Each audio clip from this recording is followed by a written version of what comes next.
जय सिया राम, जय बजरंगबली बाबा के। कैसे हो आप सभी यार? आप सब अच्छे होंगे, स्वस्थ होंगे। तो जो ये दिन पावन पवित्र महीना चल रहा है, जेठ का महीना, जिसमें बड़े मंगलवार चल रहे हैं, जो कि हनुमान जी का ही पूरा महीना होता है। बहुत लोग जगह जगह भंडारा करवाते हैं, कोई कुछ खिलाता है, कोई कुछ खिलाता है, जिसे कहते हैं कि हमारे जो भी पाप होते हैं वो कट जाते हैं और हमें पुण्य की प्राप्ति होती है। बहुत लोग होते हैं, कुछ ना कुछ अपना दान पुण्य करते रहते हैं। अच्छा काम हो सके तो आप लोग इस महीने में जो लोग कुछ कामना करते हैं भगवान से, जो कि चाहते हैं कि भगवान हमारी मनोकामना पूरी कर दें, तो उन लोगों को क्या करना चाहिए कि इस महीने में, जो कि जेठ का महीना होता है, इस बार तो बहुत ही पावन अवसर है, जो कि अधिक मास, पुरुषोत्तम मास, जैसा कि मैंने आपको पिछले वीडियो में बताया कि इस मास का अधिक महत्व है पूजा पाठ करने वालों के लिए। जो लोग कुछ कामना करते हैं, जिनकी कोई इच्छा है, तो उनके लिए जो कहते हैं कि इस महीने में जो अधिक मास चल रहा है, इस महीने में पूजा करने से एक बार गुना नहीं, 2 गुना नहीं, 3 गुना नहीं, बल्कि 4 गुना फल मिलता है। अगर कोई व्यक्ति किसी चीज़ को करता है, तो उसका फल उसे 4 गुना मिलता है। अगर आप एक बार हनुमान चालीसा पढ़ते हो, तो 4 बार हनुमान चालीसा पाठ करने का फल मिलता है, जो कि सिंपल सी बात है, मैंने आपको समझाया। इस महीने में जो मंगलवार है, 19 तारीख को बुढ़वा मंगलवार भी कहा जाता है।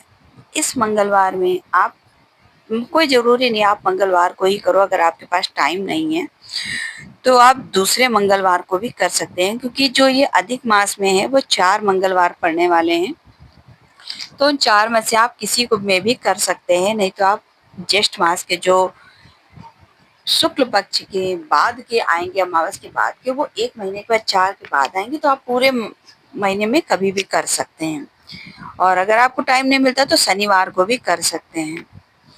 तो आपको करना क्या होगा कि जो कि बहुत ही सरल और उत्तम उपाय है और इतना अकाट्य है फ्रेंड्स, कि अगर आप इसे करते हो तो आपको 100% निश्चित, मेरी गारंटी है कि आपको जो मनोकामना आप चाहते हो, जॉब चाहते हैं, बहुत लोग शादी नहीं हो रही है, बहुत लोगों की घर बनवाना चाहते हैं, या ज़मीन खरीदना चाहते हैं, या केस चल रहा है किसी प्रकार का, या किसी कहीं से धन रुका हुआ, पैसा नहीं मिल रहा है, किसी भी प्रकार की फ्रेंड जो भी आपकी समस्या है, जो भी, उसका निवारण ज़रूर से ज़रूर होगा।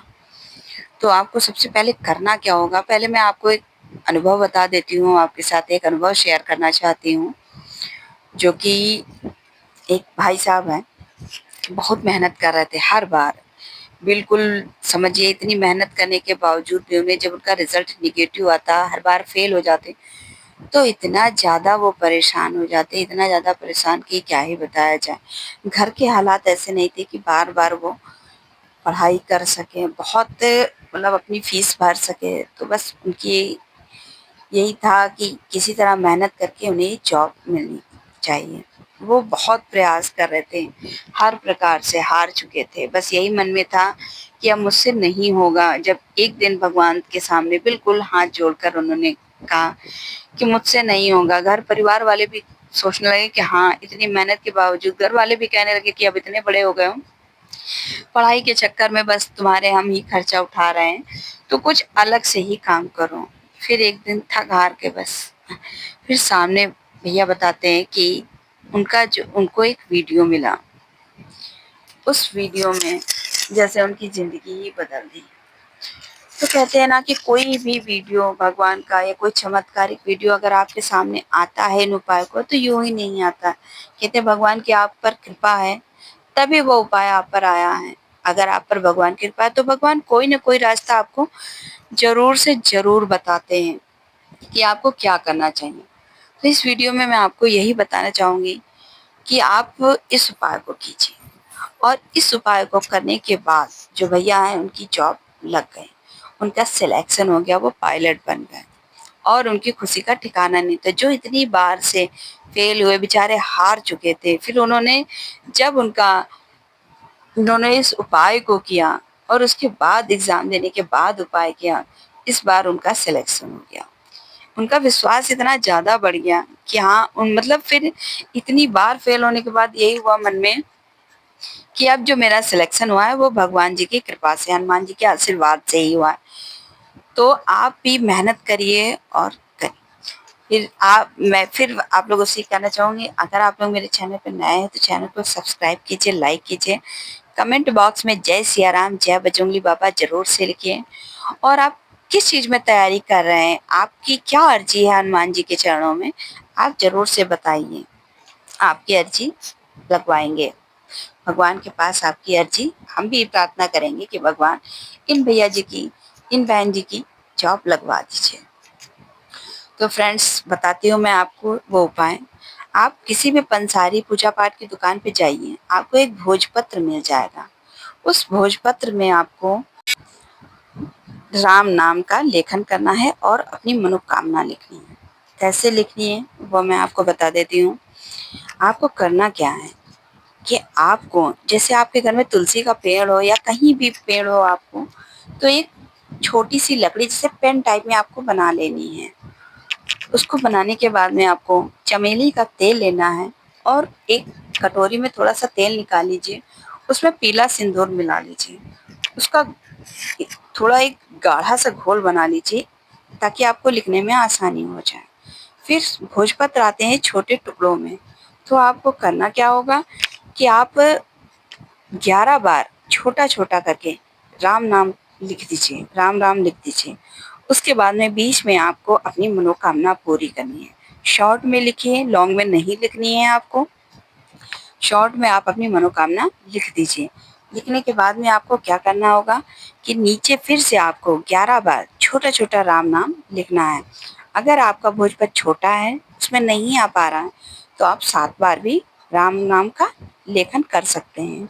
फिर उसके बाद में आपको करना क्या होगा कि आप उस भोजपत्र को, आपके घर में जो भी हनुमान जी की मूर्ति होगी, उसमें आप उसके पीछे एक पेपर लपेट के आप उसको रख दीजिए। हनुमान जी की मूर्ति के पीछे रख दीजिए और 3 बार हनुमान चालीसा का पाठ करके अपनी मनोकामना फिर से हनुमान जी के सामने कहिए। इतना करने के बाद में आपको करना क्या होगा कि जब आपकी मनोकामना पूरी हो जाती है, उस वक़्त आपको वो भोजपत्र निकालना है और किसी पेपर में आपको लपेटना है, जैसे मैंने बताया था एक मोड़ करके बना लेना है। फिर उसके बाद में कच्चा धागा ले लीजिए आप। कच्चा धागा लेकर के आपको करना क्या होगा कि जब आपकी मनोकामना पूरी हो जाती है, आपको लगे कि हाँ, आपकी मनोकामना पूरी हो गई, अब इस भोजपत्र को हमें निकालना है। आपको कच्चा धागा लेना है, अपने पैर के अंगूठे के बराबर से अपने सर तक नाप लेना है और नापने के बाद में आपको उसमें लपेट देना है। लपेटने के बाद में आपके पास फिर से जो चमेली का तेल और सिंदूर जो बचा हुआ हो, उसका उस पे टीका लगा दीजिए और वही टीका आप अपने मस्तक में लगाइए और प्रार्थना कीजिए हनुमान जी से कि जैसे आप पर कृपा की है हनुमान जी ने, सदैव आप पर ये कृपा बनाए रखें। और उस भोजपत्र को जो आपने लिखा था, जा करके किसी मंदिर में, हो सके तो पहले तो आप, मैं तो यही कहूँगी सजेशन में, कि आप किसी नदी में जल प्रवाह कर दीजिए उसका। बहते हुए जल में आप उसे डाल दीजिए ताकि आपकी तरक्की जो है सदैव बनी रहे और दिन पर दिन आपकी तरक्की तरक्की होती रहे, कभी कोई विघ्न बाधा उसमें ना आए। अगर ऐसा नहीं हो पा रहा है तो आपको करना क्या होगा कि आप मंदिर में जाइए और हनुमान जी के चरणों में रख दीजिए। हो सके तो आपको जल प्रवाह ही करना है। अगर आपके पास कोई नदी नहीं है, कोई जल प्रवाह का साधन नहीं है, तो ही आप भगवान जी से क्षमा मांगते हुए कि मैं उस कार्य को नहीं कर सका, तो मैं आपके चरणों में अपनी ये मनोकामना जो कि मेरी आपने प्रभु पूरी कर दी है, आपके चरणों में रख रहा हूँ। ऐसा करने के बाद में आप हनुमान जी की 7 परिक्रमा कर लीजिए और भगवान जी का आशीर्वाद लेते हो कि आपकी कृपा, जो आपने मुझ पर ये कृपा बनाई है, ऐसी ही कृपा आप सदैव बनाए रखना मुझ पर, मेरे परिवार पर। और फिर राम नाम लेते हुए आप घर पर चले आइए, सीताराम का सुमिरन करते हुए। देखिए फ्रेंड्स, आपकी मनोकामना ज़रूर से ज़रूर पूरी होगी और ये जो कार्य है, ये बहुत ही अचूक उपाय है, कभी खाली नहीं जाता है। हमने भी कई बार इस तरह से अपनी मनोकामना भगवान जी के चरणों में रखी है, तो वो सबकी मनोकामना पूरी करते हैं, आपकी भी ज़रूर पूरी करेंगे। तो अभी तक आपने कमेंट बॉक्स में जय सिया राम नहीं लिखा है तो प्लीज़ लिख दीजिए, जय सिया राम, जय बजरंग बाबा की